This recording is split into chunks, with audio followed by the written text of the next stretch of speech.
दोस्तों, आज हम आपके लिए सादत हसन मंटो की कहानी रिश्वत लेकर आ रहे हैं। उम्मीद है आपको ये कहानी ज़रूर पसंद आएगी। अहमद दीन खाते पीते आदमी का लड़का था। अपने हमउम्र लड़कों में सबसे ज़्यादा खुशपोश माना जाता था, लेकिन एक वक्त ऐसा भी आया कि वो बिल्कुल खस्ता हाल हो गया। उसने बीए किया और अच्छी पोजीशन हासिल की। वो बहुत खुश था। उसके वालिद खान बहादुर अताउल्लाह खां का इरादा था कि उसे आला तालीम के लिए विलायत भेजेंगे। पासपोर्ट ले लिया गया था, सूट वगैरह भी बनवा लिए गए थे कि अचानक खान बहादुर अताउल्लाह ने, जो बहुत ही शरीफ आदमी थे, किसी दोस्त के कहने पर सट्टा खेलना शुरू किया। शुरू में तो उन्हें इस खेल में काफ़ी मुनाफा हुआ। वो खुश थे कि चलो मेरे बेटे की आला तालीम का खर्च निकल जाएगा, लेकिन लालच बुरी बला है। उन्होंने ये समझा कि वो किस्मत के धनी हैं, जीतते ही चले जाएंगे। उनका वो दोस्त जिसने उनको इस रास्ते पर लगाया था, बार बार उनसे कहता था, खान साहब माशाअल्लाह आप किस्मत के बहुत धनी हैं, मिट्टी में भी हाथ डालें तो सोना बन जाए। और वो इस किस्म की चापलूसियों के ज़रिए खान बहादुर से 100-200 रुपए ऐंठ लेता। खान बहादुर को भी कोई ख़ासा तकलीफ़ महसूस नहीं होती, इसलिए कि उन्हें बग़ैर मेहनत के हज़ारों रुपए मिल रहे थे। अहमदीन ज़हीन और तमीज़ वाला लड़का था। उसने एक दिन अपने बाप से कहा, अब्बा जी, आपने ये जो सट्टाबाजी शुरू की है, माफ़ कीजिएगा, इसका अंजाम अच्छा नहीं होगा। खान बहादुर ने तेज़ लहजे में उससे कहा, बरखुरदार, तुम्हें मेरे कामों में दखल देने की ज़रूरत नहीं होनी चाहिए। मैं जो कुछ कर रहा हूँ ठीक है। जितना रुपया आ रहा है वो मैं अपने साथ कब्र में लेकर नहीं जाऊँगा। ये सब तुम्हारे ही काम आएगा। अहमदीन ने बड़ी मासूमियत से पूछा, लेकिन अब्बा जी, ये कब तक आता रहेगा? हो सकता है कल को ये जाने भी लगे। खान बहादुर भन्ना गए, बको मत, आता ही रहेगा। रुपया आता रहा, लेकिन एक दिन खान बहादुर ने कई हज़ार रुपयों की रकम दांव पर लगा दी, लेकिन नतीजा सिफर निकला। 10,000 हाथ से देने पड़े। ताव में आकर उन्होंने 20,000 रुपये का सट्टा खेला। उनको यकीन था कि सारी कसर पूरी हो जाएगी, लेकिन सुबह जब उन्होंने अखबार देखा तो उन्हें मालूम हुआ कि ये 20,000 भी चले गए। खान बहादुर हिम्मत हारने वालों में से तो थे नहीं। उन्होंने अपना एक मकान गिरवी रखकर 50,000 रुपये लिए और सबका सब अल्लाह का नाम लेकर चांदी के सट्टे पर लगा दिए। अल्लाह का नाम तो खैर अल्लाह का नाम है, वो चांदी और सोने की मार्केट पर क्या कंट्रोल कर सकता है। सुबह हुई तो खान बहादुर को मालूम हुआ कि चांदी का भाव एकदम गिर गया है। उनको इस कदर सदमा हुआ कि दिल के दौरे पड़ने लगे। अहमद दीन ने उनसे कहा, अब्बा जी, छोड़ दीजिए इस बकवास को। खान बहादुर ने बड़े गुस्से में अपने बेटे से कहा, तुम बकवास मत करो, मैं जो कुछ कर रहा हूँ ठीक है। अहमदीन ने मौतबाना कहा, लेकिन अब्बा जान, ये जो आपको दिल की तकलीफ़ शुरू हुई है, इसकी वजह क्या है?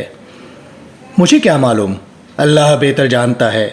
ऐसे आरिज़े इंसान को होते ही रहते हैं। अहमदीन कुछ देर सोचने के बाद कहा, जी हाँ, इंसान को हर किस्म के आरिज़े होते रहते हैं, लेकिन उनकी कोई वजह भी तो होती है अब्बा। मिसाल के तौर पर आप अगर कोई ऐसी चीज़ खा लें जिसमें हैज़े के जरासिम हों। और खान बहादुर को अपने बेटे की ये गुफ्तगू पसंद नहीं थी। तुम चले जाओ यहाँ से, मेरा मगज़ मत चाटो, मैं हर चीज़ से वाकिफ़ हूँ। अहमद दीन ने कमरे से बाहर निकलते हुए कहा, अब्बा ये आपकी गलतफ़हमी है। कोई इंसान भी हर चीज़ से वाकिफ़ होने का दावा नहीं कर सकता। अहमदीन चला गया। खान बहादुर अंदरूनी तौर पर ख़ुद को बहुत बड़ा चुगद समझने लगे थे, लेकिन वो अपने इस एहसास को अपने लड़के पर ज़ाहिर करना नहीं चाहते थे। बिस्तर पर लेटे लेटे उन्होंने बार बार ख़ुद से कहा, खान बहादुर अताउल्लाह, तुम खान बहादुर बने फिरते हो, लेकिन असल में तुम अव्वल दर्जे के बेवकूफ़ हो। तुम अपने बेटे की बात पर कान क्यों नहीं धरते, जबकि तुम जानते हो कि वो जो कुछ कह रहा है सही है। जितना रुपया तुमने हासिल किया था उससे दुगना रुपया तुम ज़ाय कर चुके हो। क्या यह दुरुस्त है? खान बहादुर झुंझला गए और बड़बड़ाने लगे, सब दुरुस्त है, सब दुरुस्त है, एक मैं ही गलत हूँ। लेकिन मेरा गलत होना ही सही होगा। बाज़ औक़ात गलतियाँ भी सेहत का सामान मुहैया कर देती हैं। 15 दिन बिस्तर पर लेटे और इलाज कराने के बाद जब वो किसी कदर ही तंदुरुस्त हुए तो उन्होंने अपना एक और मकान बेच दिया। ये मकान 25,000 रुपये में बिका। खान साहब ने ये सब सट्टे पर लगा दिया।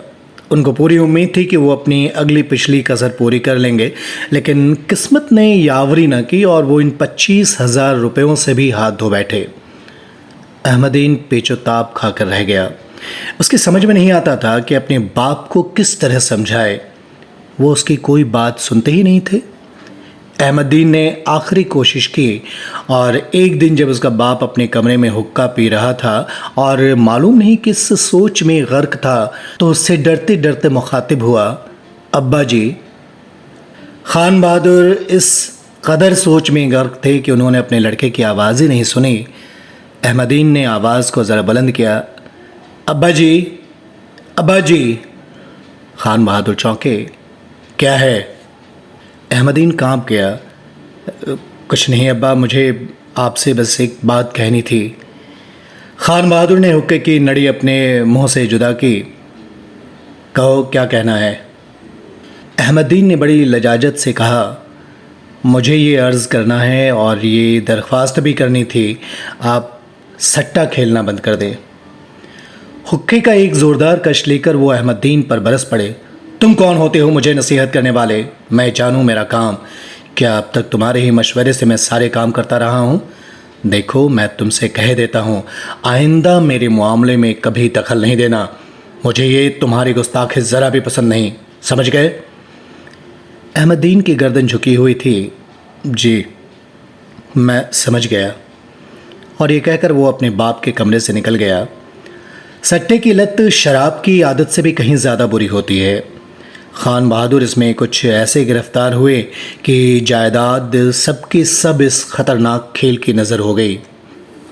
मरहूम बीवी के जेवर थे वो भी बिक गए और नतीजा इसका ये निकला कि उनके दिल के आरिज़े ने कुछ ऐसी शक्ल इख्तियार की कि वो एक रोज़ सुबह सवेरे गुस्ल खाने में दाखिल होते ही धम्म से गिरे और एक सेकंड के अंदर अंदर दम तोड़ दिया। अहमदीन को जाहिर है कि अपने बाप की वफ़ात का बहुत सदमा हुआ। वो कई दिनों तक निढाल रहा। उसकी समझ में नहीं आता था कि क्या करे। बीए पास था, आला तालीम हासिल करने के ख्वाब देख रहा था, लेकिन अब सारा नक्शा ही बदल गया था। उसके बाप ने एक फूटी कौड़ी भी उसके लिए नहीं छोड़ी थी। मकान जिसमें वो तन्हा रहता था रेहन था। यहाँ से उसको कुछ अरसे के बाद निकलना पड़ा। घर की मुख्तलिफ़ चीज़ें बेचकर उसने 400-500 रुपये हासिल किए और एक गलीज़ मोहल्ले में एक कमरा किराए पर लिया। मगर 400-500 रुपये कब तक उसका साथ दे सकते थे? ज़्यादा से ज़्यादा एक बरस तक बड़ी किफ़ायत शियारी से गुजारा कर लेता। लेकिन उसके बाद क्या होता? अहमदीन ने सोचा, मुझे मुलाजमत कर लेनी चाहिए, चाहे वो कैसी भी हो। 50-60 रुपये माहवार मिल जाएं तो गुजारा हो जाएगा। उसकी माँ को मरे इतने ही बरस हो गए थे जितने उसको जीते हुए। अहमदीन ने हालांकि उसकी शक्ल तक नहीं देखी थी और न ही उसको दूध पीना नसीब हुआ था, फिर भी वो अक्सर उनको याद कर कर आंसू बहाता। अहमदीन ने मुलाजमत हासिल करने की इंतहाई कोशिश की मगर कामयाबी ना हुई। इतने बेरोज़गार और बेकार आदमी थे कि वो ख़ुद को इस बेरोज़गारी और बेकारी के समंदर में एक क़तरा समझता था। लेकिन इस एहसास के बावजूद उसने हिम्मत नहीं हारी और अपनी कोशिश जारी रखी। बहुत दिनों के बाद उसे मालूम हुआ कि अगर किसी अफसर की मुट्ठी गर्म की जाए तो मुलाजमत मिलने का इम्कान पैदा हो सकता है, लेकिन वो मुट्ठी गर्म करने का मसाला कहाँ से लाता? एक दफ्तर में जब वो मुलाजमत के सिलसिले में गया तो हेड क्लर्क ने उससे शफीकाना अंदाज में कहा, देखो बरखुरदार, यूँ खाली खोली काम नहीं चलेगा। जिस असामी के लिए तुमने दरख्वास्त दी है उसके लिए पहले ही 250 दरख्वास्तें वसूल हो चुकी हैं। मैं बड़ा साफ गो आदमी हूँ। 500 रुपये अगर तुम दे सकते हो तो ये मुलाजमत तुम्हें यकीनन मिल जाएगी। अब अहमदीन 500 रुपये कहाँ से लाता? उसके पास तो बमुश्किल 20 या 30 रुपये थे। चुनांचे उसने हेड क्लर्क से कहा, जनाब मेरे पास इतने रुपए नहीं, आप मुलाजमत दिलवा दीजिए, तनख्वाह में से आधी रकम आप ले लिया करें। हेड क्लर्क हंसा। तुम हमें बेवकूफ़ बनाते हो, जाओ चलते फिरते बनो। अहमदीन बहुत देर तक चलता फिरता रहा, मगर उसे इत्मीनान से कहीं बैठने का मौका न मिला। जहाँ जाता रिश्वत का सवाल सामने होता। दुनिया शायद रिश्वत की वजह से ही आलमे वजूद में आई है। शायद खुदा को किसी ने रिश्वत दी हो और उसने ये दुनिया बना दी। अहमदीन के पास जब भी पैसा न रहा तो उसने मज़दूरी शुरू कर दी। बोझ उठाता और हर रोज़ 2 रुपए कमा लेता। महंगाई का ज़माना था, इसलिए दोनों वक्त का खाना भटियार खाने में खाता, लेकिन उसे काफ़ी खर्च बर्दाश्त करना पड़ता। ज़्यादा से ज़्यादा एक आना बच रहता। अहमदीन मज़दूरी करता, लेकिन उसका दिलो दिमाग पर रिश्वत का चक्र घूमता रहता। ये एक बहुत बड़ी लानत थी और वो चाहता था कि इससे किसी तरह निजात हासिल करे और मज़दूरी छोड़कर कोई ऐसी मुलाजमत इख्तियार करे जो उसके शायान शान हो। आखिर वो बीए पास था, फर्स्ट क्लास फर्स्ट। उसने सोचा कि नमाज़ पढ़ना शुरू कर दे, खुदा से दुआ मांगे कि वो उसकी सुने। चुनांचे उसने बाकायदा 5 वक्त की नमाज शुरू की। ये सिलसिला एक वक्त तक जारी रहा, मगर कोई नतीजा बरामद नहीं हुआ। इस दौरान में उसके पास 30 रुपये जमा हो चुके थे। सुबह की नमाज अदा करने के बाद वो डाक खाने गया, 30 रुपये का पोस्टल ऑर्डर लिया और लिफाफे में डालकर साथ ही एक रुक्का भी रख दिया जिसका मजमून कुछ इस किस्म का था। अल्लाह मियाँ, मैं समझता हूँ कि तुम भी रिश्वत लेकर काम करते हो। मेरे पास 30 रुपये हैं जो तुम्हें भेज रहा हूँ। मुझे कहीं अच्छे से मुलाजमत दिलवा दो। बोझ उठा उठा कर मेरी कमर दोहरी हो गई है। लिफाफे पर उसने पता लिखा, बखिदमत जनाब अल्लाह मियाँ मालिक कायनात। चंद रोज़ बाद अहमदीन को एक ख़त मिला जो कायनात अखबार के एडिटर की तरफ से था। उसका नाम मोहम्मद मियाँ था। ख़त के ज़रिए उसने अहमदीन को बुलाया था। वो कायनात के दफ्तर गया जहाँ मुतरजम की हैसियत से 100 रुपया माहवार पर रख लिया गया।